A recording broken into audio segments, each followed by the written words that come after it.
Dear participants, welcome back, everyone. We're happy that you joined us for the third day of the Summer School of Theology, and I am glad and honored to introduce our today's speaker, Dr. Elizabeth Silayo. She is a pastor of the Evangelical Lutheran Church of Tanzania, and as a member of the United Evangelical Mission, she coordinates ecumenical relationships and activities of all Protestant congregations in the area of the rivers Rhine and Lahn in Germany. She wrote her dissertation about theology in the context of people living with disabilities. The title of her dissertation is The Chagga Concepts of Disability and Their Implications on People with Disabilities. This work examines the beliefs, rituals, and initiation ceremonies and other practices of the Chagga people that involve harming, degrading, and excluding people with disabilities. Her study offers suggestions for the Chagga people to renew their understanding of human beings and transform the exclusive community into an inclusive one. So we are very happy and glad that Elizabeth Silayo joined us today, and the floor is yours. Yes, good morning, good afternoon, good evening, because we are scattered all over the world. I'm glad to be here, and I'm glad to give my insights on the question of disability, because I always say we are almost all of us disabled in some way, one way or another. And thank you for a warmly introduction, dear Xenia. I'm a mother, also I'm a theologian, a pastor, ecumenical co-worker, but also I'm a mother of two, and I'm a wife, and also in a foreign land. I'm being disabled in learning these new cultural ways, lifestyles here in Germany, but because there are people who are open for inclusion community, I'm here and I'm enjoying working with them. Yeah, now you are welcome to this afternoon here where I am, afternoon lecture on disability. I will not talk so long. I don't know if I will be able to talk 40 minutes, but I will give all what I have. It's important to have your questions and your suggestions and your insights, because we learn together to grow. So I will focus only on disability and intersectionality in Africa. And this lecture on disability and intersectionality is part of my doctoral work. It aims to explore the concept of intersectionality, in the context of disability and gender, and especially in Africa, although it can be applied in any other context. It is important to understand intersections of disability, gender, race, and poverty for inclusive policies. And these policies are all over in our community where we're working, not only in the government level, but from the community, from the family, from the church, and other organizations level. Before going on deeply, I want to define two important terms which I will use maybe often in this lecture. And first of all, I want to start with intersectionality. Intersectionality originates from feminist theory and emphasizes the interconnectedness or intertwine of social identities and their combined impact on experiences of oppressions and privilege. A term coined by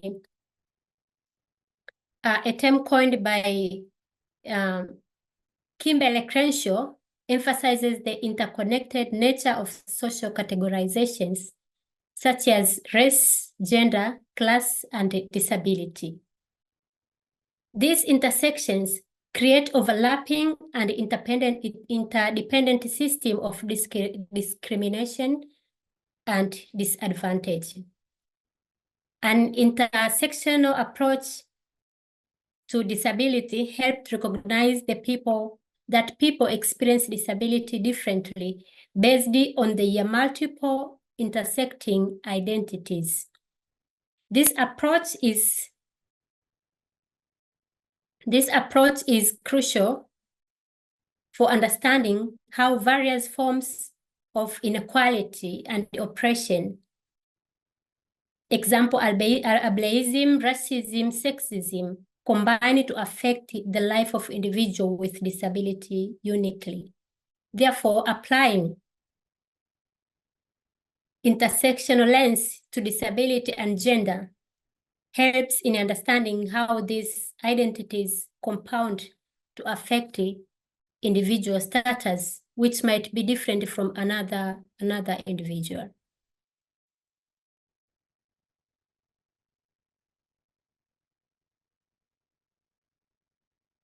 Disability has been in my question for many years, more than 10 years, dealing with the question of disability. And sometimes it is hard for me to have a clear or a unique or a single definition of disability. Now I want to define disability on my way, and I want to read it. Disability is a complex, multidimensional experience shaped by various physical, mental, sensory, and cognitive impairments. It involves the interaction between individual with health conditions and the personal and environmental factors, such as societal attitude, accessibility of infrastructure, and cultural norm. Disability, therefore, is not a solely characteristics of an individual, but a result of a dynamic interaction between people and their environment. This interaction can create barriers to full participation in the society, leading to a social exclusion and disadvantage. In looking the different definitions of disability, it is more how the surrounded environment lead to a disabled environment where a person cannot go on, cannot perform their daily routine. So disability is not only a question of looking of a person sitting in a wheelchair, but it's the whole environment that surrounded that person sitting in a wheelchair not being able to move on. Now, why looking intersection to disability? It recognizes that people experiences disability differently based on their intersecting identities. It is crucial for understanding how various forms of inequality and oppressions combine to affect individual uniquely. That means everyone can be identified uniquely, not necessarily like the other person who is also disabled. Understanding disability in the intersectional sense, it is important because it addressing societal attitudes, accessibility ways, and cultural norms. I want to give example in this part because of my focus on disability in Africa. I realize most women with disability experiences more challenging situation, more discrimination than men with disability. And this is because in African context, most women are placed in a hierarchy of more men in power, more men in activity, more men in employment, and they find themselves being marginalized in the marginalized community. So the overlapping of being a woman and being disabled and being poor and being unemployed, it gives a lot of layers which put these women with disability in more dangerous or in more discrimination setup compared to its counterpart, men. Intersectionality sense hold a holistic view on the disability subject, it doesn't look only on the status of a person as disabled, but of all what surrounded that person and all other settings of discrimination. It aims to combating multiple forms of discrimination. The important thing in looking disability in intersectional sense, it doesn't only looking the problem and problematizing it, rather than it gives also some suggestion on how to deal with these problems which people with disability faces in their community. It is important when we are thinking on disability and intersectionality in Africa to know at least a bit of history of rights of disability in Africa.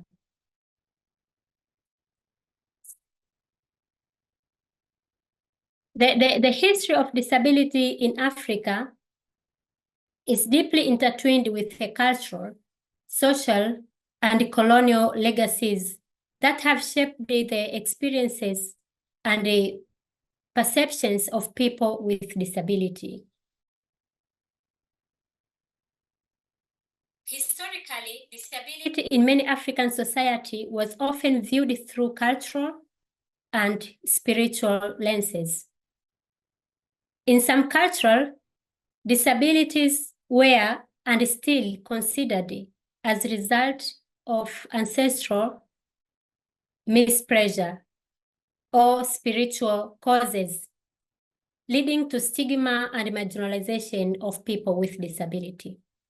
This cultural perspective often influenced the way community related with persons with disabilities, sometimes leading to their exclusion or mistreatment.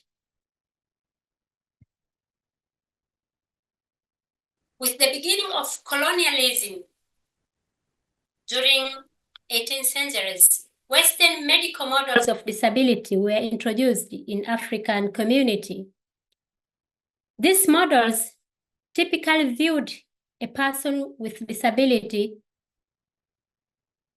as impaired person needed to be merged to fit the physical person without disability. So this person were forced to be cured rather than addressing the social and environmental barriers that contributed to the disabled experiences. Colonial administrations established institutions for disabled people, and these institutions often segregating people with disability from the rest of the society and reinforcing the narrative of dependence and exclusion. Coming to the post-colonial African society, there has been a gradual shift toward more inclusive and right-based approaches to disability. These are influenced by global disability rights movement framework like UN, the World Health Organization, and others. And many African nations have begun to adopt the policies that promote the inclusion and empowerment of people with disability.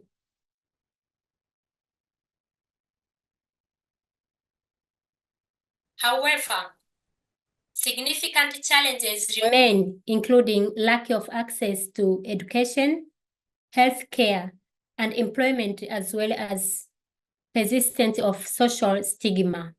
This made the international efforts and the country policies on disability to remain theoretical, and less has been done in a practical way. So we still have a long way to go to achieve the right of people with disability in entire African continent.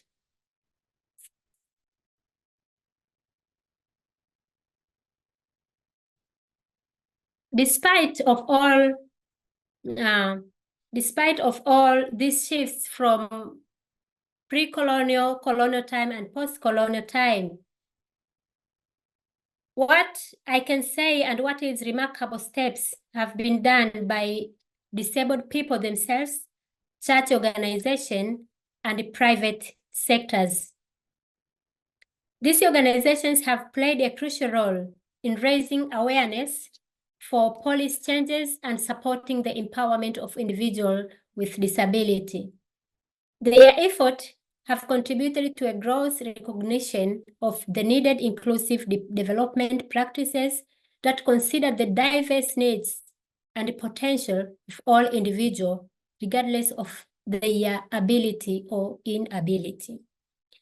And in this place, I want to say in all countries in Africa, which I contact them and did research, the church, especially the main churches, Catholic and Roman Catholic, have played a crucial role in diaconia through diaconia ministry. I'm sitting in Europe, especially in Germany, where I know diaconia is an institution which doesn't work closer or one way to church. But in Africa, when you talk about diaconia, you're talking about the church. And this is something we can learn, that the church has to be a diaconal church if it wants to reach the souls of the community, especially those who are marginalized. And when I'm talking about people with disability in Africa, it is important to know the prevalence. Yeah, it is important to have accurate data to address the needs in every aspect of life. Accurate data on disability is essential for understanding and supporting persons with disability, yet it is often lacking. In African communities, individuals with disability face greater vulnerability due to disaster, resulting to higher fertility rates in events such as war, pandemic, and social discrimination. In most of the villages which I did my research, there were no any current information on disability.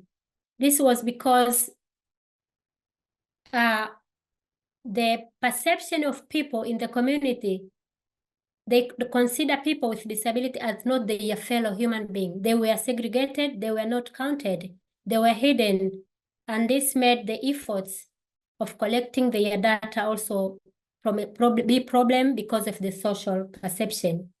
However, according to World Health Organization, the prevalence of disability in Africa ranges from 2 to 5%. But according to other research which did the data collection from the church and from the private sectors, the figures is higher, up to 20 and 22% in some areas, influenced by factors such as conflict, limited access to medical, poverty, and poor education. Social stigma and other barriers further complicate the collection and the current and accurate of disability statistics in the region.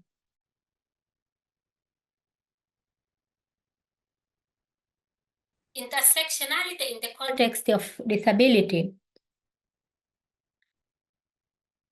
The intersection of disability with other social identities such as gender, race, socioeconomic status, and cultural background significantly, because they affect how individuals experience disability. This intersectionality is crucial for understanding the diverse and complex challenges faced by people with disability on the continent, and not only in Africa, but also in global at large.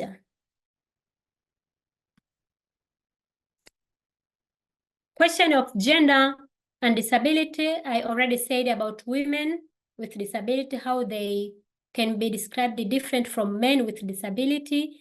This applies also to children. But higher level of poverty, limited access to education and healthcare increase the vulnerability to violence. Socioeconomic status and disability. It is well known Africa is one of the poorest continents in the world. Although we have a very rich resources, but because of the colonial background, because of the poor governing system of African resources, African has been long time living in the poor lifestyle. And being poor, being disabled, this point intersect together and make people with disabilities suffers more than people who get enough access to economic opportunities in life.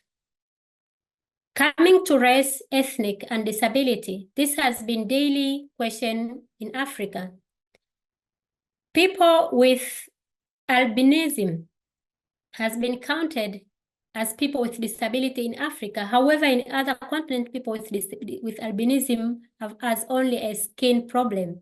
But in Africa, they have a lot of challenges because their body parties are known to have kind of spirit, and there are a lot of human trafficking for people with disability, especially people with albinism. They have been killed, they have been kidnapped for this bad belief about what their body contains. Impact of cultural beliefs and practices on experience of disability has been a huge problem in most of African cultures, African continent, and this needs to be addressed by giving a proper education and inclusive education, not only to people with disability, but to the entire community. The cultural experience of discrimination increased stigma and unique form for people with disability to experience more challenges than the people without disability. It is important also to address intersectionality in disability policies. When we have a good policies in Africa or in other continents, it is crucial because it will be a way to address the needs of disability in a positive manner. The addressing intersectionality in disability policies helps the need to address the need for intersectional approach in policies making and the programs development. That these programs and policy making will look where are the intersections point and who are affected mostly, and will insist on the approach of practical based to deal with those challenges.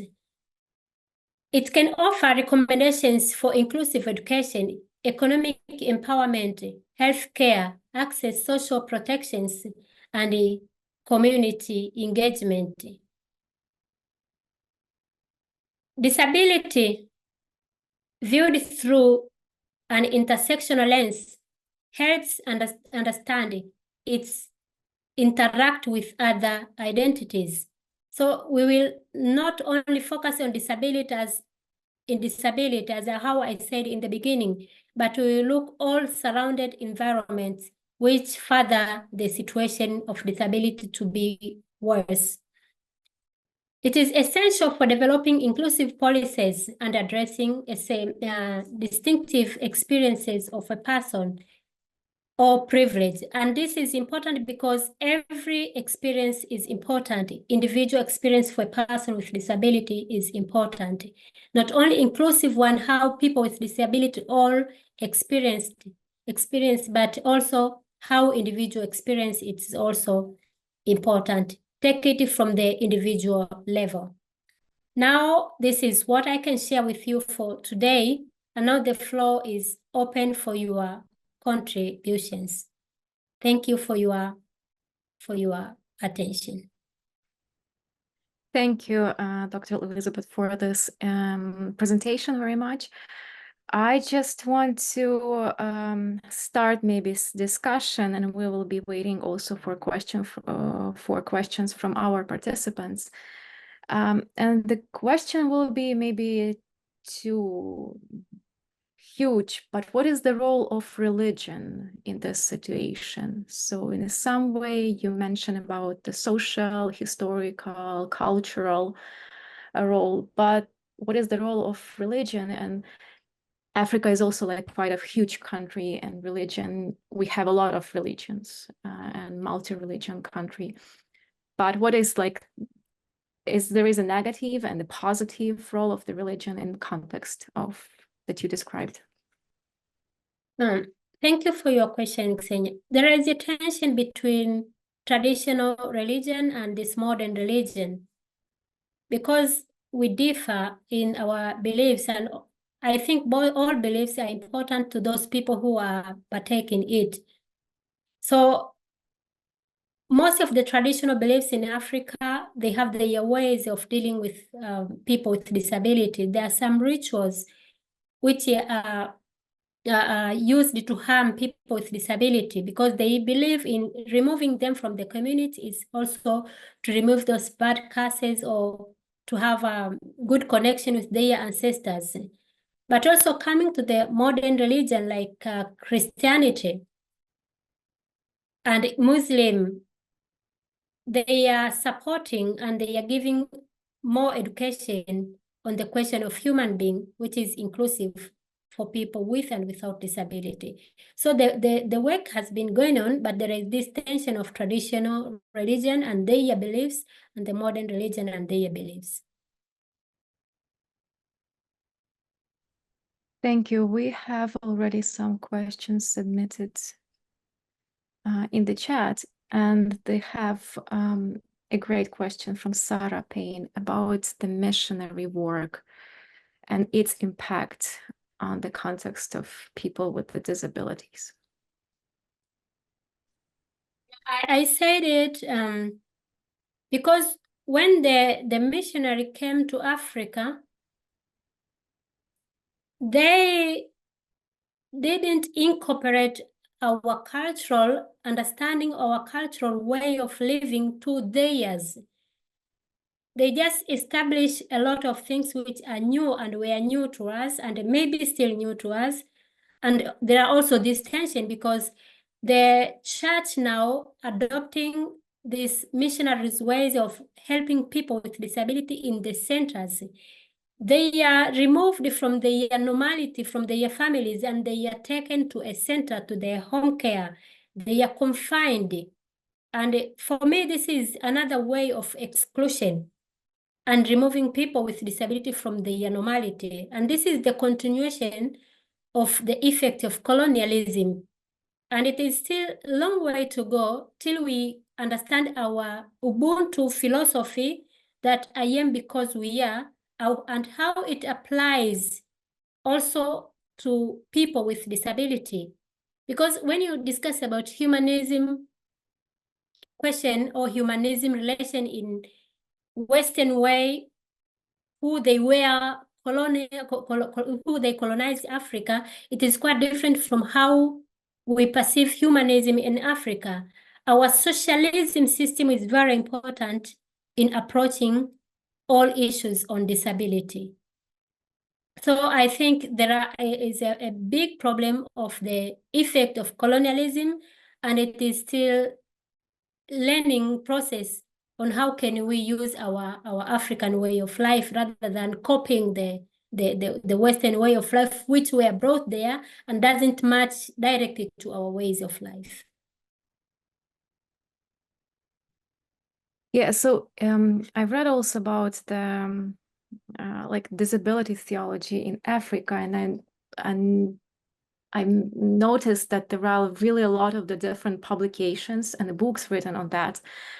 And one of the main point there is that the approach to people and seeing people as an important in Africa is something that is strictly connected with the, as you mentioned already, like communalistic, like it's more about always community. And me as like I am defined in some way by some kind of the community or my belonging to a community.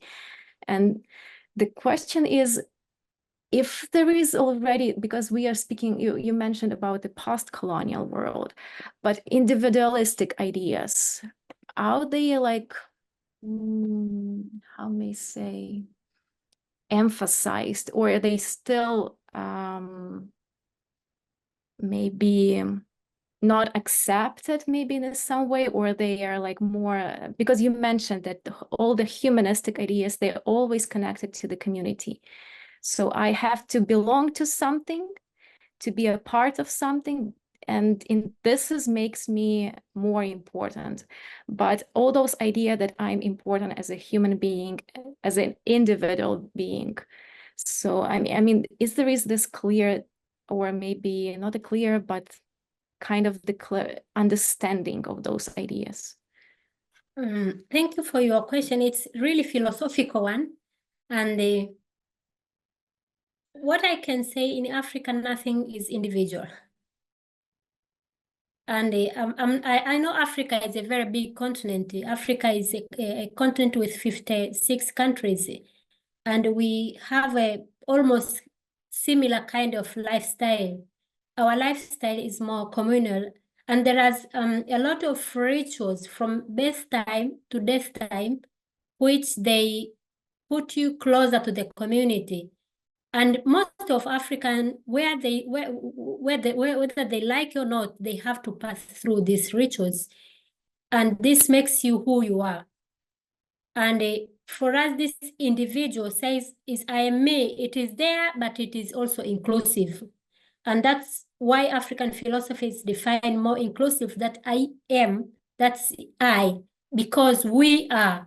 It's also, it's both I and we. So I'm nothing if I am alone, but I'm strong if we are together. That's our philosophy. Yeah, and that's also important to addressing any humanitarian matter in Africa, that to be more communal than being more individualistic. Yeah, and I see that we have like more questions in the chat, but the question that is connected, and maybe to start with, is the last one that I see now, is thank you, Elizabeth, for your thoughts. You speak of Africa as a single country, but there are differences in how are there differences in how the disabled are treated in different countries of Africa? Yeah, thank you so much. The differences are there. I didn't speak on Africa as a single, but I speak on Africa because I do research in different countries in Africa on disability too. I know Africa is a big continent. It's the second largest continent in the world. And in this presentation, that's how I focus. We can write something as inclusive, but also we can disseminate them in a single country. It's important to clear this. There is a different way, because also there are rituals in every African continent, and rituals are different.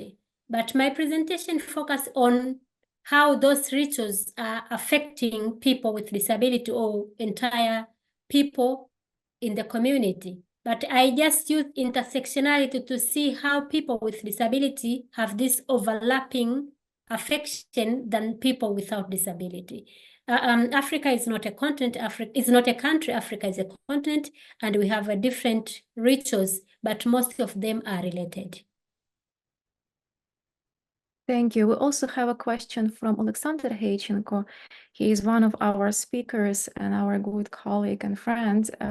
He's a rector of Odessa Theological Seminary. And Alexander, if you are with us, could you ask your question? I would like to invite some people to interact. Good afternoon. Can you hear me well? Yeah. Yes. Dr. Silayo, thank you very much for your presentation, and especially insights from intersectionality and postcolonial theory. While I was listening to your presentation, and I noticed you mentioned introducing practices and policies, but I thought that in the history of this disability movement, and especially in theology of disability, the experience was that policies not always change the attitudes, which is more spontaneous and is rooted in what is some theoreticians call symbolic world, or the world of imaginative world, which actually makes us to do things the way we used to. And I wonder, how would you address this particular issue?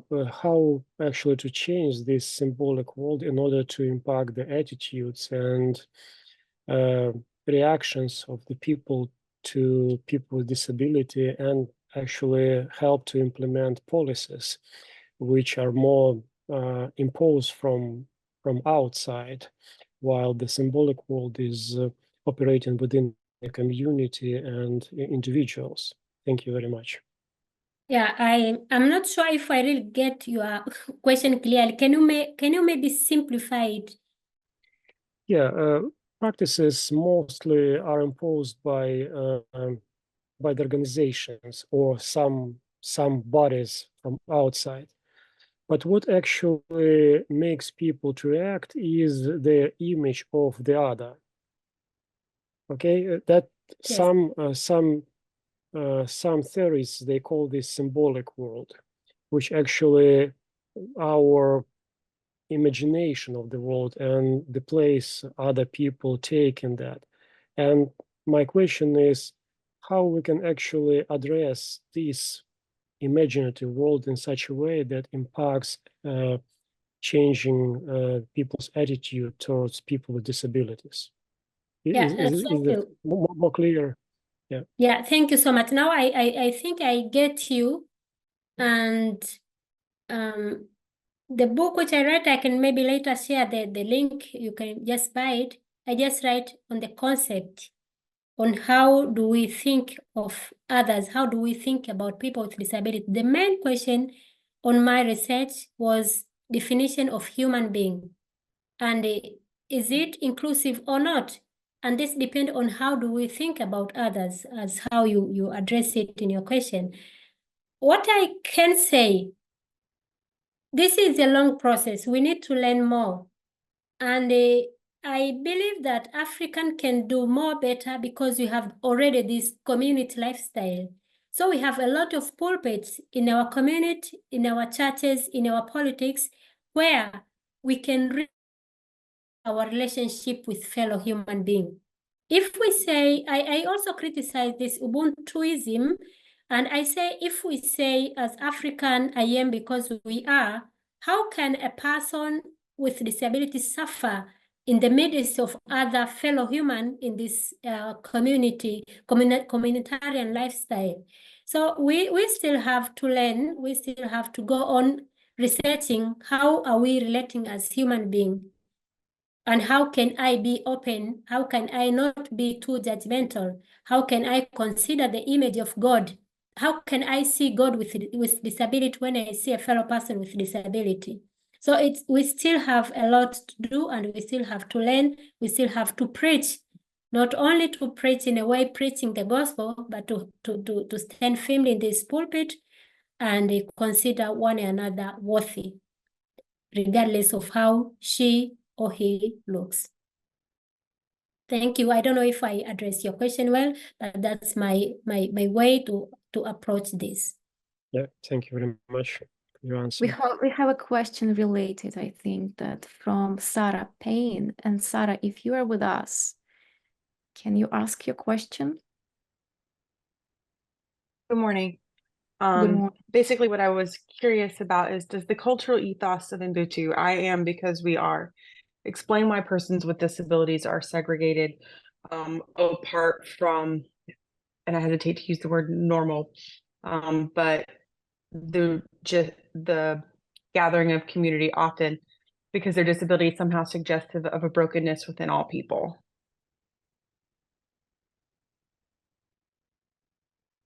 Sarah, I don't know. Do you ask how does this humanism philosophy in Africa, I am because we are, applied to people with disability, if I get you?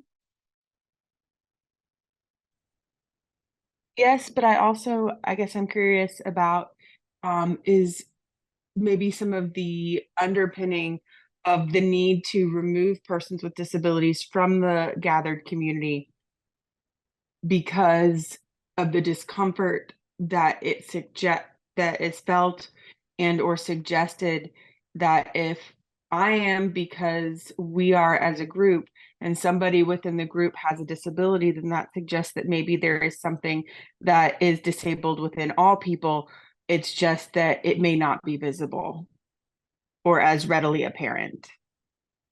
Yeah. Is that part of why they are taken out of the gathered community?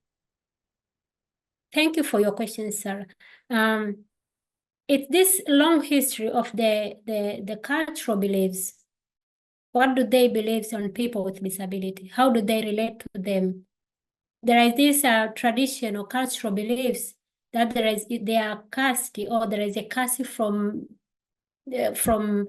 people, family member who passed away, the ancestors who were displeased with the attitude of that person with disability. So how the cause of disability, how most of African countries, most of African cultures perceive it, results to how they treated people with disability.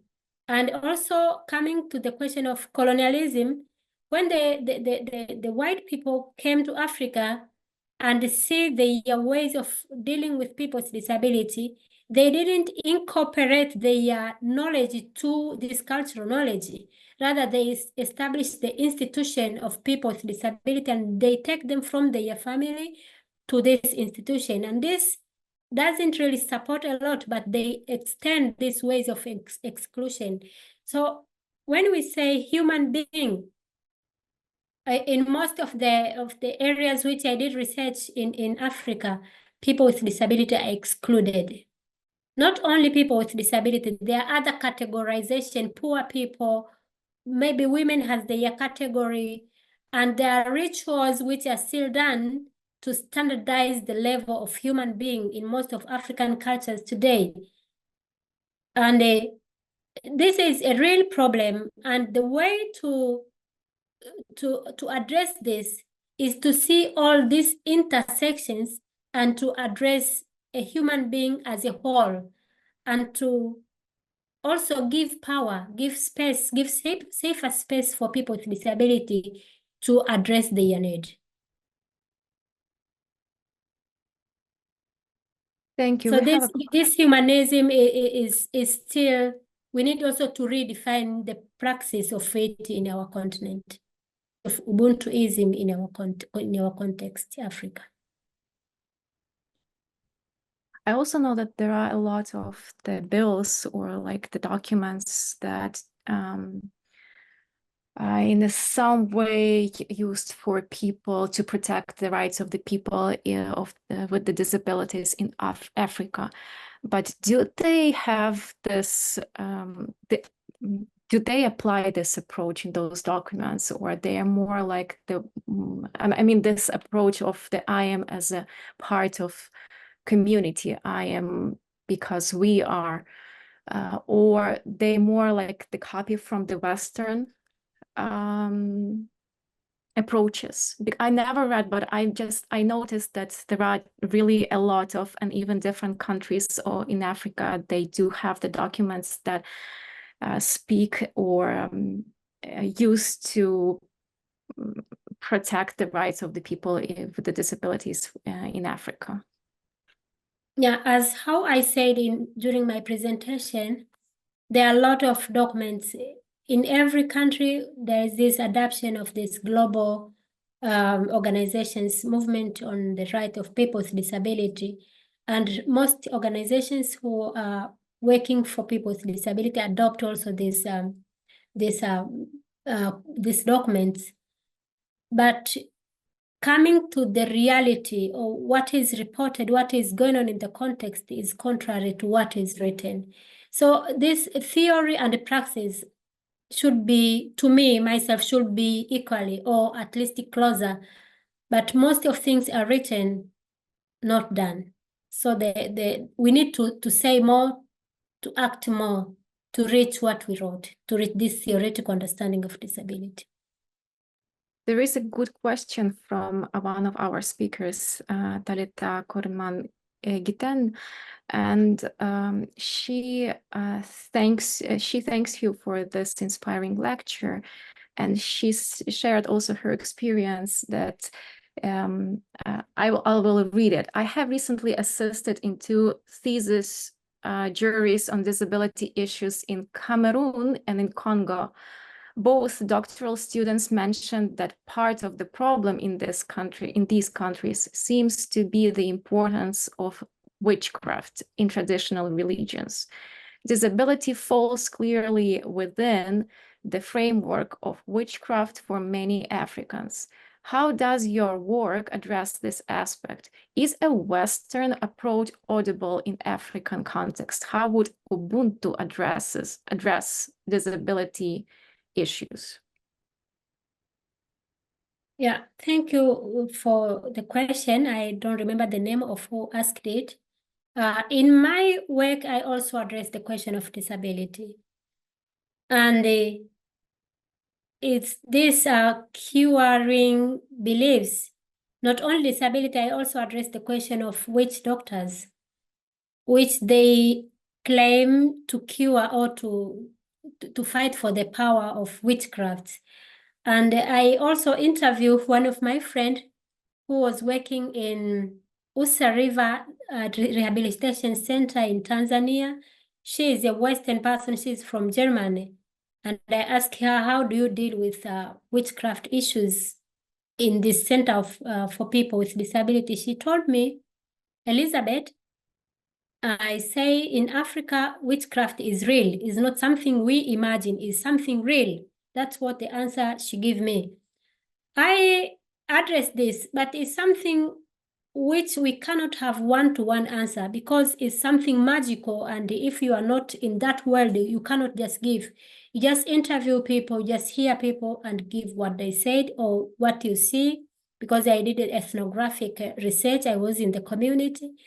But there is big problem of this fiction beliefs. Witchcraft, magical, is still a big problem in addressing matters of people with disability. And coming to Ubuntu on witchcraft issues, Ubuntu is the social way of being together. And this doesn't mean that we are all in the community, like Tanzanian community or Cameroonian or Congolese community all together. But also it goes to age-set system. And this age-set system doesn't mean that people with my age, but are defined like people who I go through certain rituals together. Or I do things with those people together, like clubs of witchcraft and clubs of people who were circumcised in the same time, clubs of people. So this age-set system is the people who go through certain rituals together. So it is not easy to combine everything, but it is easy to use those groups of age-set system to impose education and right education on disability. It is also important to say in most of African continent countries, church is present and church is still growing. So it is also important to use the power of church, the power of gospel, the power of knowledge that the theologians and the church people have to teach our community. I can say also even Muslims, we have a very strong community of Muslims in Africa where they can also teach about the role, the humanity in its real sense. So it's still there, but we need to teach our community. We need to address more crucial or critical things in our community or complex things in our community. What I can say also, the question of disability is still taboo in some cultures in Africa. It's not easy to go there and talk about disability because it is still a taboo topic in some contexts. Thank you for your answer. We have also comments from Alex. He's using synthesizer, so I will read his comment. I hear what you are saying about most people are disabled in some way. However, how do we in theology of disabilities and all intersectionality theology make sure we avoid tokenism? I've been asking the Church of England to have a policy on what in the UK are called changing places toilets for several decades. Toilets with selling hoists, care benches, and space for the user and two carers. Despite getting debated at general synods, we've moved from one of these in Church of in a C or sorry, I don't know what is that, but in C or E church to around 16. I use this example as many of us feel like the person at the bubbling pool at Bethesda. We long to get in a bath, but we never can yet. We are surrounded by theology of disability and intersectionality that feels quite exclusive. I mean this theological and spiritually as well as accessible by design and theology. Thanks for all you're doing, but until people with the most complex needs lead on this, we won't get full inclusion. I don't know if it's a question or it's a comment. I think it's more comment or what she or he want to do later. But also, it is for me personal, as I'm now really dealing with these issues of disability, it is important also to stick in a context on a specific issue. Because the issue of disability is very complex and it's very cultural and it also is very individual. So it's very important to stick on the context, but also to the knowledge of those people who you are dealing with, and to address the crucial need or the important need of the person as a holistic. But every case or every context is quite different. But what about the leadership in Africa, leadership of people with disabilities in Africa? So it's interesting how in maybe churches or some organizations, do they have an access? Are they taking leadership position? What about their voices in the society? Thank you. It's not one-to-one answer, but most of them, they have got a leadership position, but many, they are not even known. Because it's not only a question of their church there, but the church cannot access your family if you didn't open the door. So the community barriers to access people with disability is still big.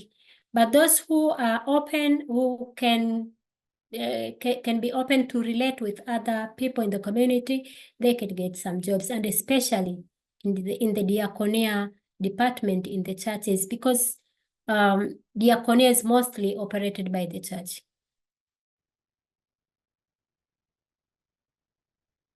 Maybe the question is related. How do you see today the role of the church? I think that this is also a huge question. And maybe because in Africa, we do have also a lot of Christian churches. So how can they engage with the people with the disabilities?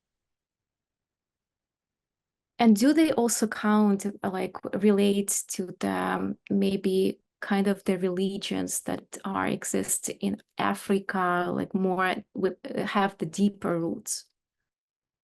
Can you please repeat what you were saying, because I didn't get you? I don't know if it's me or you were stacking. Yeah, the question more like how the church can fulfill its mission toward the people with the disabilities, and more like when we speak about the Christian churches. And if the Christian churches and communities in Africa, they understand the cultural and religious background of Africa. Yeah, thank you. I am part of that chat you were asking about. And I know it's not me myself. I have a contact of many other theologians, pastors in Africa who are really struggling to redefine the Imago Dei, the image of God in the sense of disability. And we are in the context, we know the culture, but we cannot be above it. We are still using our knowledge, we are still writing. You said you see a lot of write-up about disability in Africa. My research, during my research, I just see most of the information about disability from Africa. We are just looking this mobility barriers, education, access. It is important, yes, but still we need to look about what caused all this. What are the how do we relate to one another? How do we consider people with disability? Are there any barriers from our ways of thinking, from our cultural perspective? So it's still there are people who are, the church is still active in a different ways as individual, as institution, and there are a positive shift for some years. It's not like how it was before. There are positive shifts, and because of the internet and because of now people can communicate easily, I am not giving up. I still see there is hope in the future because knowledge is power. And we still need to write a lot about what exactly going on, and not blackmailing people by saying what the policy says, what the pictures are posted. Sometimes we need to see the we need to address the reality of the people with disability in the context. That's what we are doing, and there are many people who are keen for that, many churches who are keen for that. And I hope in some years we'll have another Africa in relationship to the question of disability. Amen. We have also several comments, and I also wanted to read the comments from the Talita Kuriman Gitan, because she asked her about the witchcraft in Africa, and she thanks for addressing the issue of witchcraft and stating it's real. I assume that part of the solution is to help people reframe disability within the traditional cultures. It is a unique feature and a unique challenge for African theology, and your work is important. And I also have some comments from Alex, who used as synthesizers, and he writes a beautiful comment. Maybe seeing humanity as a whole body beautifully broken, and I wonder what this informs about heavenly body and eternal hope. Or is theology of heaven old-fashioned, traditional? People always tell me I won't be disabled in heaven, but I hope I will be a wonderful version of disabled within the finest equipment, technology, and care. That's complicated. And all as a person with very complex needs and disability I experience is my decades of theological study and ordained ministry being marginalized, and I guess people with no or mild disabilities being on all the committees. Yeah. Thank you, Elizabeth, for this wonderful presentation. I think if we do not have questions, then I'll invite you to upload to our speaker, Elizabeth Silayo, today. Thank you for sharing with us on African perspective. That's a huge topic. And we also have to, I think, inside ourselves to reframe a lot, because it's sometimes even difficult to ask questions because you understand that you're working with a different culture and your questions and your understanding is culturally informed. And I just thank you that you took this risk, and you accepted our invitation. You made this response to participate in the summer school of theology, because I was looking for people who can share very different perspective on the disability theology, can speak from the different context. And I think we have a lot to study, and we have a lot of homework to do to understand each other. and to work together on building, I think, better world where the people with the different disabilities and abilities, they will feel itself, I don't know, more accepted and maybe blessed in this world where we are live together. So thank you very much for being with us today. Thank you so much, and let me say really thank you so much for having me in this lecture, and I learn a lot from your questions, and it's an going on learning because we are living today and we are living also tomorrow. It's good to think about positive future for everyone. God bless you. Thank you so much.